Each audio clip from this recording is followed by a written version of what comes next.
আসসালামু আলাইকুম। আসছে 2025 সাল।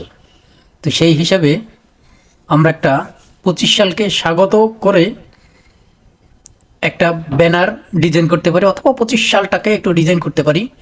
সেটা আপনারা যারা করবেন তারা ক্যানভা ফ্রি ভার্সনেই করতে পারবেন। তো এর জন্য আমরা চলে যাই প্রথমে ক্যানভার ওয়েবসাইটে, canva.com চলে আসলাম। এখান থেকে যে কোনো একটা নিতে পারেন। আপনি চাইলে ফেসবুক পোস্টও নিতে পারেন। আমরা ফেসবুক পোস্টের যে সাইজটা সেটা নিলাম। ক্যানভা ওয়েবসাইটটা ওপেন হয়েছে এবং আমরা এখান থেকে ফেসবুকের পোস্ট সাইজের একটা পেজ নিলাম। এখান থেকে আমরা লিখব, আচ্ছা আগে একটা ব্যাকগ্রাউন্ড সেট করে আসি। এখান থেকে এইখান থেকে একটু ব্যাকগ্রাউন্ড একটু গ্রে কালারটা চুজ করি। ওকে, এখন আমাদের যেটা করতে হবে, টেক্সট লিখতে হবে। টি প্রেস করলে কিন্তু চলে আসে। 2000 যেহেতু 25 লিখবো, অর্থাৎ 2025, সেক্ষেত্রে আমরা 2 লিখলাম এবং ফন্ট সাইজ 300 দিলাম। এটা বোল্ড করে দিলাম, বোল্ড। ওকে, বোল্ড করা হয়ে গেছে। অবশ্যই এখান থেকে আমরা এটার ফন্ট চেঞ্জ করব। ফন্টটা চেঞ্জ করলাম। দেন আমাদের এটার কালারটাও চেঞ্জ করতে হবে। কালারটা হোয়াইট নিলাম। এখন আপনারা লক্ষ্য করুন, যেটা করতে হবে এখনই হলো ম্যাজিক। এই ইফেক্টের থেকে আমরা শ্যাডো ইফেক্টটা ইউজ করব। এখান থেকে শ্যাডোর কালারটা, অফসেটের কালারটা 40 বা 30 নিলাম। আচ্ছা 30 নেই।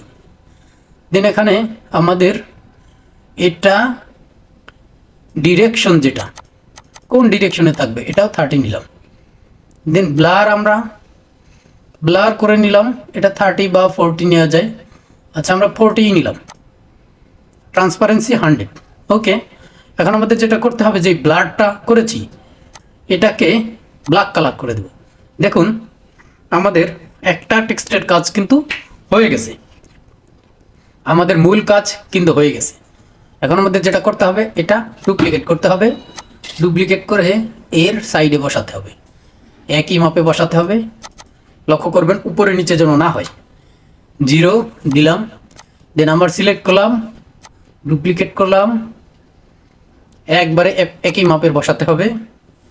দেন 0-র জায়গায় 2 দিলাম এবং নেক্সট আরেকটা ক্যারেক্টার আমাদের লিখতে হবে, সেটা হলো 5। ওকে, সিলেক্ট করলাম, 5 লিখে দিলাম। আমাদের 2025 কিন্তু লেখা হয়ে গেছে।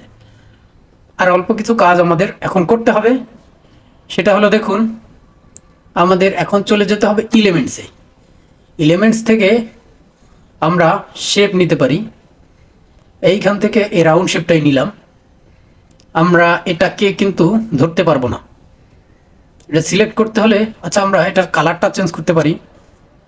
কালারটা চেঞ্জ করে তারপরেই কাজ করি, কোনো প্রবলেম নাই।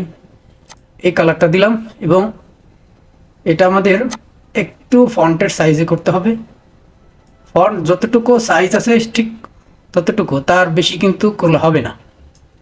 ওকে, আমরা এটাকে এই সাইডে দিয়ে দেব,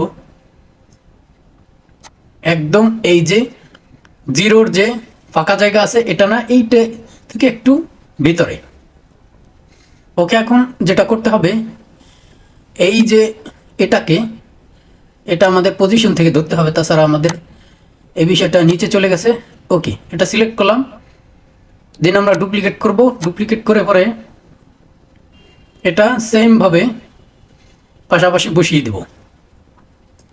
এখান থেকে এটার কালারটা আমরা চেঞ্জ করি, রেড দিলাম এবং এটাকে পজিশন থেকে এটা নিচে দিতে হবে। আমরা এটাকে নিচে দিয়ে দিলাম।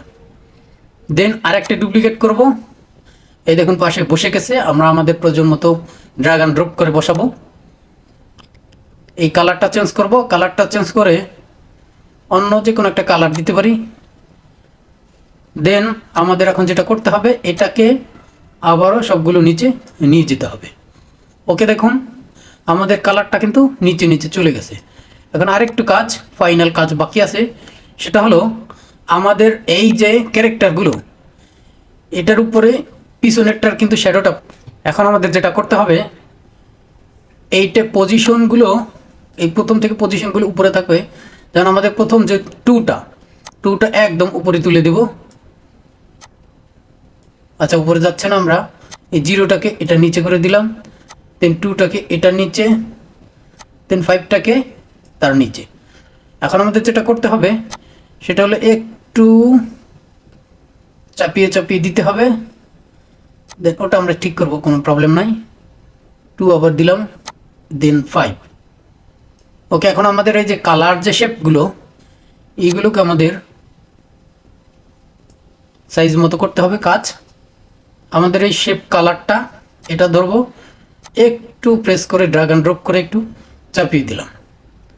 দেন আমাদের রেড কালারটা এটা একটু ওটার বরাবর নিব, দেন এই পাশ থেকে এই রেড কালারটা এ পর্যন্ত নিয়ে আসব, এবং আমাদের এই পরের যে কালারটা এটা, এই কমলা কালারটা এটা এটার পর্যন্ত নিয়ে আসব, দেন এটা 5 পর্যন্ত থাকবে, 5-এর বেশি থাকতে পারবে না।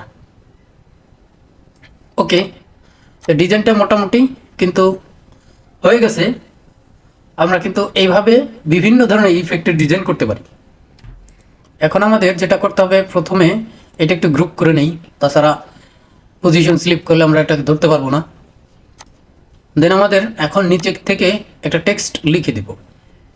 কিবোর্ড থেকে টি প্রেস করবেন, টি প্রেস করার পরে কিন্তু এই টেক্সট লেখার জায়গাটা কিন্তু উপরে চলে গেছে। আমরা এখানে নিয়ে আসলাম, এই নিচে নিয়ে এসে আমরা লিখব হ্যাপি নিউ ইয়ার। হয়তো আপনাদের খালি চোখে দেখা যাচ্ছে না, চশমা পরলেও দেখবেন কিনা সন্দেহ আছে। এর জন্য আমাদের সাইজটা বড় করতে হবে। আমরা হলো 32 করলাম, করার পরে আমাদের এখান থেকে এটা আরেকটু বড় করতে পারি, কোনো প্রবলেম হবে না আশা করা যায়। ওকে, আমরা এটা কিন্তু লিখে দিলাম। এখন যেটা করতে হবে, আমাদের এই সিলেক্ট থাকা অবস্থায় এই ফন্টের থেকে আমরা এই ফন্টটাই নিতে পারি। এখান থেকে এটা হয়েছে, এই ফন্টটা আমাদের ততটা সুন্দর লাগতেছে না। আমরা এই ফন্ট সিলেক্ট করার থেকে ফন্ট প্যালেট থেকে একটু নিচে যাব। এখান থেকে আমরা রিসেন্টলি এই ফন্টগুলো ইউজ করেছি, তো এখান থেকে একটা ফন্ট ইউজ করব। আপনারা ফন্ট নিচে স্ক্রল করে দেখে নেবেন আপনাদের কোন ফন্টটা আপনাদের হয়, ডিজাইনের সাথে অ্যাডজাস্ট হয়। তো হলো, এখন আমাদের এটার কালার চেঞ্জ করতে হবে। এটার কালার থেকে এইখান থেকে যদি ব্ল্যাক কালারটা দেই, তাহলে কিন্তু আমাদের কাঙ্ক্ষিত ডিজাইনটা হয়ে গেছে। আমরা চাইলে আর অনেক কিছু করা যায়, চাইলে ব্যাকগ্রাউন্ডটা চেঞ্জ করি, টেক্সটের কালারটা চেঞ্জ করি, অনেক রকম ইফেক্ট আপনাদের যেটা চোখে ভালো লাগে সেটা আপনারা করতে পারেন। তো আমি নর্মালি ব্যাকগ্রাউন্ড কালারটা একটু চেঞ্জ করে দিয়ে দেখি কীরকম লাগে। সেটা অবশ্যই আপনারা জানাবেন যে আসলে ডিজাইনগুলো কীরকম লাগতেছে, বা এর কিছু ইমপ্রুভমেন্ট করা যায় কিনা, অবশ্যই সেটা কমেন্টে অবগত করবেন। ধন্যবাদ, আল্লাহ হাফিজ।